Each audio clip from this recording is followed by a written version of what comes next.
बिस्मिल्लाहिर्रहमानिर्रहीम अल्हम्दुलिल्लाह रब्बिल आलमीन वस्सलातु वस्सलामु अलैका सय्यदुल मुरसलीन नबी रहमत शफी अल मुरसलीन हज़रत मोहम्मद मुस्तफ़ा और इनकी आल व असहाब पर। ऐ खालिक कायनात, हम तेरे नाम से इस इल्मी व रूहानी नशिस्त का आगाज़ करते हैं। तू हमें इल्म हिकमत में बसीरत अता फरमा, हमारे हाथों में शफा रख, हमारे दिलों में इखलास पैदा कर और इस पुश्ता साजी के फ़न को उम्मत मुसलमान की भलाई का जरिया बना। ऐ अल्लाह, जिस तरह तूने लोहे को नरम किया, पत्थर से चश्मे जारी किए, इसी तरह हमारी नीयतों को खास और हमारी मेहनत को कामयाबी से हमकिनार फरमा। ऐ रब्बुल इज़्ज़त, इस यूनिफिकेशन तिब्बी फाउंडेशन के तमाम उस्ताद कराम, तुलबा और शकीन को, खसूसी सदर मोहतरम नेशनल काउंसिल फॉर तिब इस्लामाबाद जनाब हकीम प्रोफेसर मोहम्मद अहमद सलीमी साहब और यूनिफिकेशन के सदर प्रोफेसर हकीम जनाब नईम कासमी साहब और यूनिफिकेशन तिब्बी फाउंडेशन के रूह रवा डॉक्टर व हकीम सैयद रज़वान शाह गिलानी साहब और तमाम दोस्तों को इल्म तिब यूनानी की खिदमत का सच्चा जज्बा अता फरमा और इस कुश्ता संघ की तैयारी को बरकत और शफा का जरिया बना। आमीन या रब्बिल आलमीन। तो चलते हैं दोस्तों कुश्ते की तरफ। जी तो प्यारे दोस्तों, आज मैं कुश्ता साजी वर्कशॉप उकाड़ा के लिए एक नुस्खा बयान कर रहा हूँ, जिसकी बहुत सारी तस्दीकें लग चुकी हैं और बहुत सारे रिजल्ट भी आ चुके हैं हर किस्म की अमराज खबीसा पर, सम के कैंसर पर, बगंदर पर और पस सेल पर। तो बनाने का कुछ तरीका आप दोस्तों को बयान कर देता हूँ। सबसे पहले आपने लेना है शंख। ये शंख मैंने बनाया है पहले भी, और ये शंख लेना है आपने 1 किलो। शंख भूखा नहीं लेना, शंख चाहे कटा हुआ भी हो ना, शंख बड़े वाला लेना है। बड़े वाला शंख होगा तो काम करेगा। फिर दोस्तों ये शंख, इसको शंख कहते हैं। शंख ये है, ये जो है इसको शंख कहते हैं। शंख ये लेना है। ये मेरे पास पड़े हैं गुक्के, ये गुक्के हैं, ये शंख नहीं है। इसको ये काम ज्यादा नहीं करते हैं, कैल्शियम का काम करते हैं, मगर ये ज्यादा काम जहरों पर नहीं करते। तो प्यारे दोस्तों, हमारी जो आज कुश्ता है वो शंख का है। तो इस तरह का शंख ले लें, चाहे इस तरह का कटा हुआ ले लें, वो ले लें 1 किलो। 1 किलो दमासे का पानी, 1 किलो करुंड का पानी, 1 किलो नीम का पानी और 1 किलो ताजा हल्दी। ताजा हल्दी का पानी लेना है, निकालना है आपने।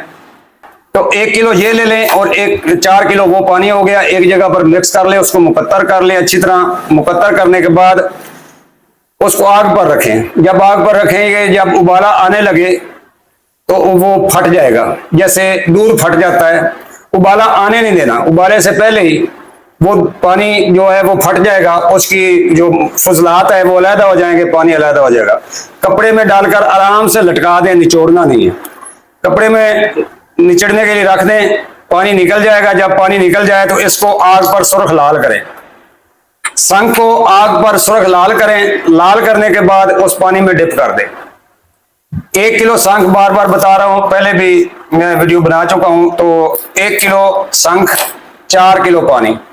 उसके बाद खरलाई करें उस पानी में। ये खस्ता हो जाएगा। जब उसमें डिप करेंगे, सुर्ख लाल करने के बाद डिप करेंगे तो ये खस्ता हो जाएगा, पीसक हो जाएगा। उसको निकाल कर खरड़ में डालें। खरड़ में डालने के बाद उसको रगड़ाई शुरू कर दें। इतनी रगड़ाई करें कि सारा पानी उसमें जज़ब हो जाए। वही पानी जो 4 किलो है इनमें जज़ब कर देना है। जज़ब करने के बाद इसकी टिकियां बनाएं। टिकिया को खुशक करें। टिकियां खुशक हो गई तो उसके बाद उसको कुआं में बंद करके 30 किलो 40 किलो की आग दें। इंशाल्लाह सफेद बुराक कुश्ता होगा। निकालें, ठंडा करके पीस कर रखें। ये तो एक हिस्सा हो गया। अब अगला हिस्सा जो है वो मेरे पास ये है दार चिकना। ये दार चिकना 1 नंबर, खुद साख्ता ले ले तो ज्यादा बेहतर है। और ये है रस कपूर। रस कपूर दोस्तों ऐसे होता है जैसे ये डलियां नहीं बनी होती, ये डलियों वाला, लंबी लंबी डलियां, काशे बनी होंगी, सिलाइयां बनी होंगी, ये रस कपूर लेना है। कुछ पंसारी लोग दे रहे हैं रस कपूर और दार चिकना ही दे रहे हैं रस कपूर की जगह पर। तो दार चिकना और रस कपूर लेना है 1-1 तोला। 1-1 तोला ये लें। और अर्के गुलाब, मैं तो फूलों का निकालता हूं पानी निकाल कर उसका रंग निकालता हूँ। 6 हाथ कर लो, 5 हाथ कर लो। ये मेरे पास पड़ा है 6 हाथ के गुलाब, ये देखिए से अशर के गुलाब बनाना है, उसमें दूसरा पानी नहीं लगाना। एक बार गुलाब का पानी निकाल कर अर्घ निकालें, मिसाल के तौर पर 10 किलो निकलता है, वो दोबारा बर्तन में धोकर डालें, वो अर्घ उसमें डालें, अर्घ में 1 किलो गुलाब डाल दें। गुलाब ईरानी लेना है, ताज़ा ताज़ा गुलाब जो पिंक कलर का होता है वो लेना है, सुर्ख गुलाब नहीं लेना। तो वो 10 लीटर पानी जो निकला है वो डाल दें और 1 किलो उसमें गुलाब डाल दें। उसके बाद अर्घ निकाल लें, पानी नहीं लगाना। उसके बाद दूसरी बार तीसरी बार फिर वही जो 5 किलो 6 किलो 8 किलो निकले वो अर्घ गुलाब, वो दोबारा धोकर बर्तन में डालना और 1 किलो गुलाब ताज़ा डाल देना है। ताज़ा गुलाब डालने के बाद एक बार अर्घ निकाल ले। ये इससे अच्छा के गुलाब बाजार से नहीं मिलता, बिल्कुल नहीं मिलता, कोई भी हो कोई भी कंपनी हो, 1 नंबर अर्घ गुलाब नहीं मिलता। अर्घ गुलाब खुद साख्ता लेना है, ये गारंटी है कि अर्घ गुलाब खुद साख्ता हो। तो प्यारे दोस्तों, उसके बाद दार चिकन और रस कपूर खरड़ में डालें। 1 पाव वो गुलाब का रख लें, 1 पाव गुलाब का रख, उसको अच्छी तरह खरल करें। खरल करने के बाद जब 1 पाव पानी अर्घ गुलाब जज़ब हो जाए टिकिया में, दार चिकना रस कपूर में, तो उसी टिक्की बना लें। टिक्की बनाने के बाद खुशक करें। खुशक करने के बाद छोटी सी कुज्जी लें और उस कुज्जी में ये टिक्की डाल दें। टिक्की डाल के इसको अच्छी तरह कपड़ मट्टी करें। 1 बार करके खुशक करें, दूसरी बार कर खुशक करें, 3 बार खुशक कर लें।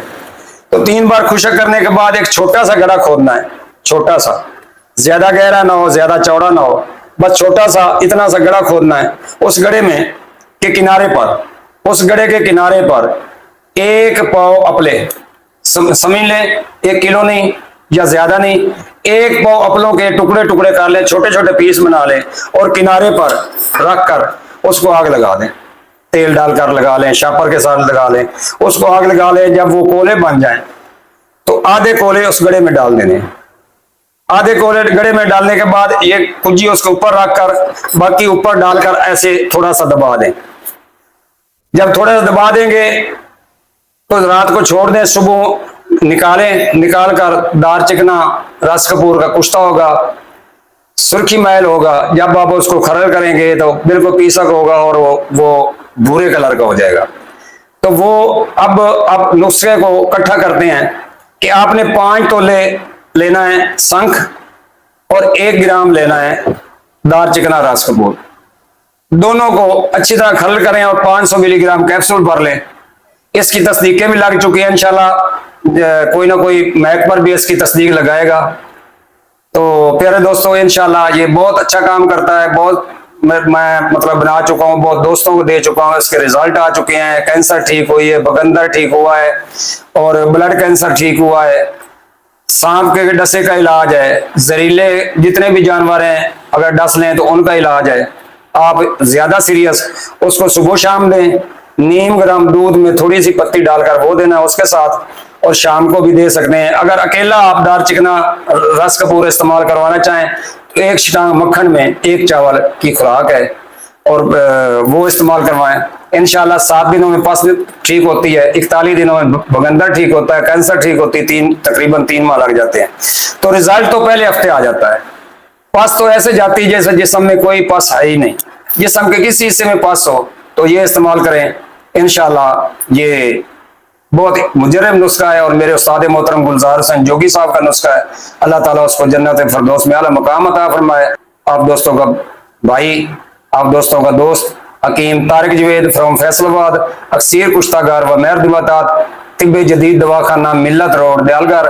मेरा नंबर है 0302 41 33 533। दोबारा नोट कर लें, 0302 41 33 533। अल मरूफ पताल जंतर मशीन वाले। वस्सलाम।